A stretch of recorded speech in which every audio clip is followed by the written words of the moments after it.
Here are the resources, some of which we mentioned on specific slides, others that are just great resources to check out as you're starting to get to know the oral history process, and especially if you're growing an oral history program of your own.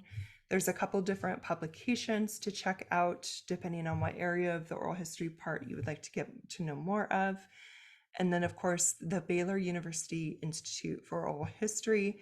This is like the vanguard of standards, and they've done a tremendous job providing great free resources for everybody, including the legal documents and the transcription style guides. So if you ever have any questions or need anything, both Baylor and the Oral History Association are great first stops for you for this type of work.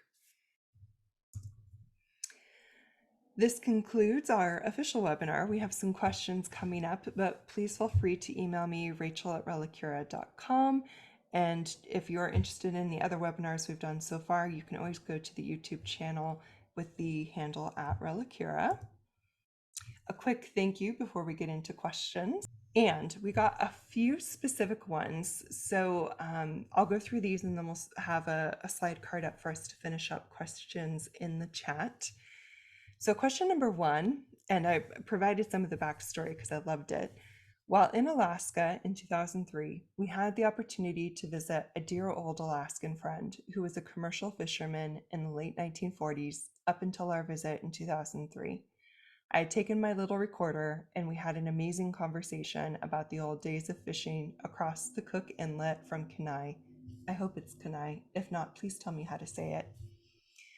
This kind of individual set net fishing is almost a thing of the past now. And then I broke out the questions specifically, and we'll get to them in a second.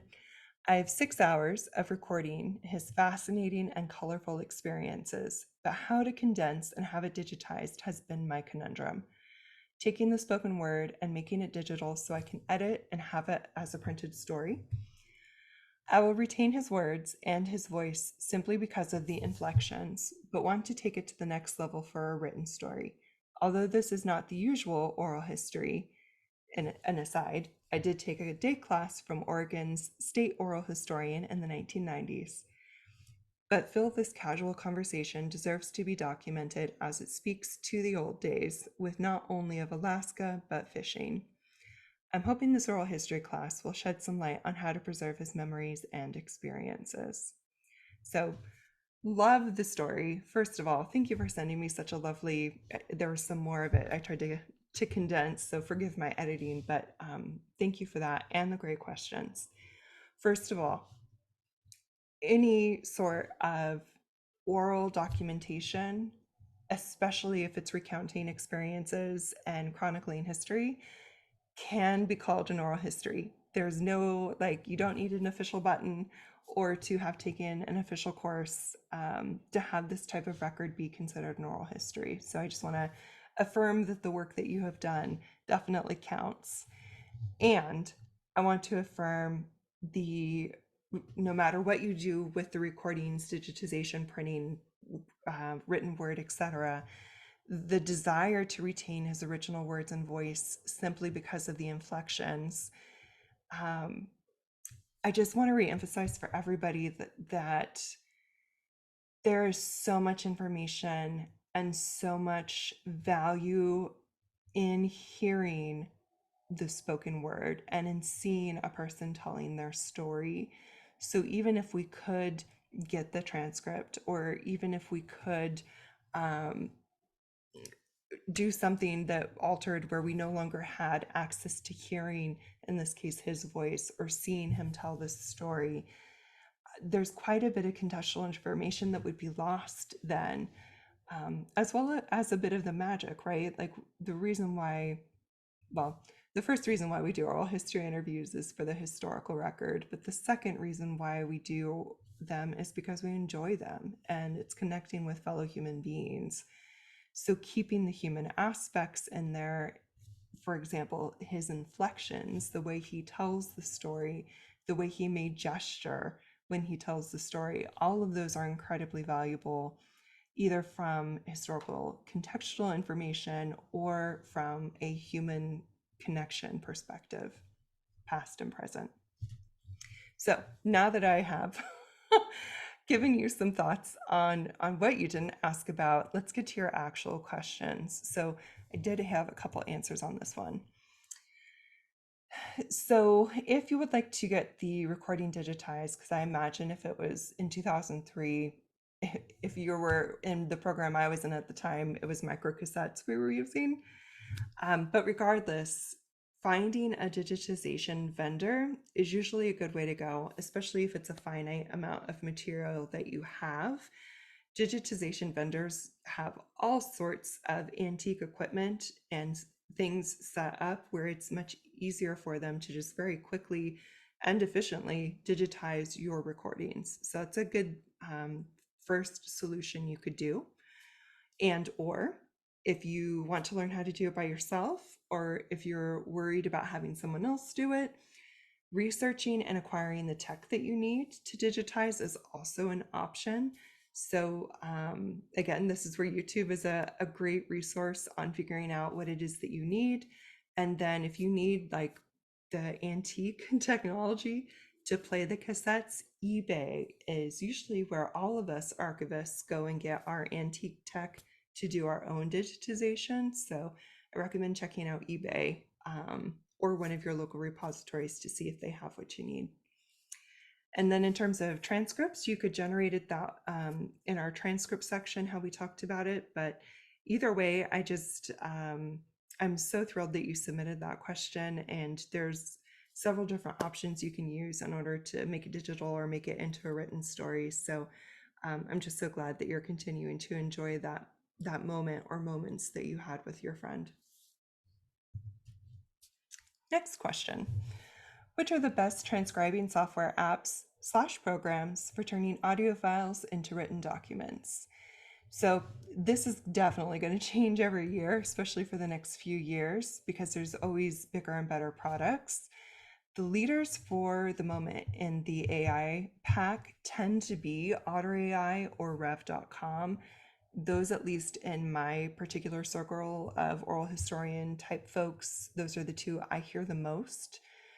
Again, as we discussed in the transcription section, they're not perfect, but they do go a long way in saving that initial labor of typing everything up. So my advice is to test out the different AI type products or programs to see how you like them. Many of them tend to offer like first 30 minutes of recording free or something, like some sort of trial, so that you can get a sense of how accurate is it for your material. Do you like the interface? Because really those are the two things for you to keep in mind in terms of what sort of programs to use. Just remember vocal intonation, accents, and other audio factors can create either greater challenges for the particular AI tool. So depending on what type of content you have, etc., I do heavily recommend you test it out, both for whether you like it or not in terms of use, but also in terms of how well it does with your type of content. Next question. How do you keep an elderly person or anyone on track when they start remembering and go off topics that don't relate to what you asked? Just follow them to a new topic or gently say something to refocus or and I am so glad you asked this question because this is part of the ethics of care in prioritizing the interviewee and their comfort and safety. And this counts. So this particular area is one to navigate with great care. We don't want them to feel embarrassed or feel shameful because that will shut them down. It also causes emotional harm to them. And so it's going to require a balance of patience as well as gently leading them back to the particular topic. And sometimes, if you've done sort of the gentle leading back a couple times and you're not quite getting the answer, that usually indicates that for whatever reason, either cognitively or otherwise, they're not able to answer that question at that time. And so it's time for you as the interviewer to move to the next question. When people are experiencing some cognitive decline or interference, There are some areas of their life or their story that they can tell so easily and they feel so comfortable in. And there are other areas where they know it's there, but they can't get there. And so that is usually when you start hearing them either talk in circles but never getting through, or they start talking and then completely go into a different topic, um, just because they can't get to the particular topic that you asked for. So paying attention to what they can and can't answer at that time is going to be your greatest asset in determining whether you can gently refocus them or if you need to move you both on. So, yes, and then just to keep in mind affirmation and redirection. So, helping them feel not embarrassed when you're bringing them back for a redirect. So, usually, what I do if they've told me a story that I didn't necessarily ask about, I usually affirm, thank you so much for sharing that. And then, can we learn more about this? So, not being like, oh, okay, thanks, and being mean about it, or also not saying, okay, well, but that's not what I asked. Could you answer this? Like, we don't want to do any of that. We just want to make sure that we are grateful and affirm what they have shared with us. And then, if we can, just a gentle, could you tell us more about this? Could we explore this part more? And if they can, they will. And if they can't, then you move them to the next question. All right, those were the official sent in questions ahead of time. Thank you so much for those. And we'll leave this running for a few more minutes. I know this was a long webinar with a lot of content for us to cover, but I was thrilled with how popular this particular topic is. And I'm just so glad that you joined us for this one. And if it continues to be popular, we can get into some more detail with some of the more technical aspects. So anyway, that's all from me. Thank you so much, and we'll see you next month.